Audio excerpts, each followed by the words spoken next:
વડોદરા મહાનગરપાલિકાના ward number 7 હેઠળ આવતા ગુજરાત પાગા ટેકરા વિસ્તારના રહીશો છેલ્લા ઘણા સમયથી પીવાના પાણીની ગંભીર સમસ્યાનો સામનો કરી રહ્યા છે।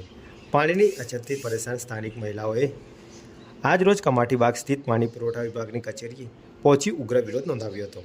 સ્થાનિકોના જણાવ્યા મુજબ વિસ્તારમાં છેલ્લા ઘણા સમયથી નિયમિત પાણી પુરવઠો મળતો નથી, જેના કારણે લોકોને પીવાના પાણી માટે ભારે હાલાકી ભોગવવી પડી રહી છે। મહિલાઓએ આક્ષેપ કર્યો હતો કે અનેક વખત વોર્ડ નંબર 7ના કાઉન્સિલર તેમજ વોર્ડ કચેરીમાં રજૂઆતો કરવા છતાં સમસ્યાનો કોઈ સ્થાયી ઉકેલ આવ્યો નથી અને દર વખતે માત્ર આશ્વાસન જ આપવામાં આવે છે। આક્રોશિત મહિલાઓએ વડોદરા મહાનગરપાલિકા સામે રોષ વ્યક્ત કરતા જણાવ્યું હતું કે ગરીબ વિસ્તારોની સમસ્યાઓ પ્રત્યે તંત્ર બેદરકાર વલણ અપનાવી રહ્યું છે। પાણી જેવી મૂળભૂત સુવિધા માટે લોકોને વારંવાર ધક્કા ખાવા પડી રહ્યા હોવાનું પણ મહિલાઓએ જણાવ્યું હતું। ધક્કા ખાઈએ 1.5 વર્ષથી અમે ધક્કા ખાઈએ છીએ। અમે નવી ઝડપી ગોળવાડ ગયા હતા કમ્પ્લેન કરવા, ત્યાંથી અમને પાણી ટાંકી ધકેલ્યા। હવે પાણી ટાંકી ગયા હતા ને તો અમને સીધી રીતનો જવાબ નથી આપતા।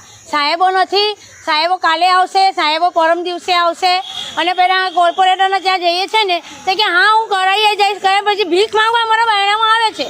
જ્યારે લોકોને ઇલેક્શન જોતું હોય છે ને તો અમારી ગામમાં ભીખ માંગવા આવે છે, તો અમે સામે છે લોકોને રોટલા આપીએ છીએ કે લો તમે ખાઓ, અને અમારા બચ્ચાને અમે ખાલી ભૂખા રાખીએ છીએ તો તમારા લોકોનું પેટ ભરીએ છીએ અમે।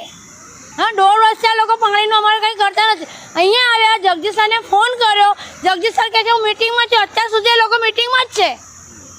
હવે આ સાહેબ કહે કે તમને અમે કલાકનું પાણીનું પ્રમોશન કરી દઈએ, બરાબર, તમને 2 ટાઈમ તમે પાણીનું કરી આપો ને, આજુબાજુના એરિયામાં 3 ટાઈમ પાણી આવે છે, એનું અમારે શું કરવાનું?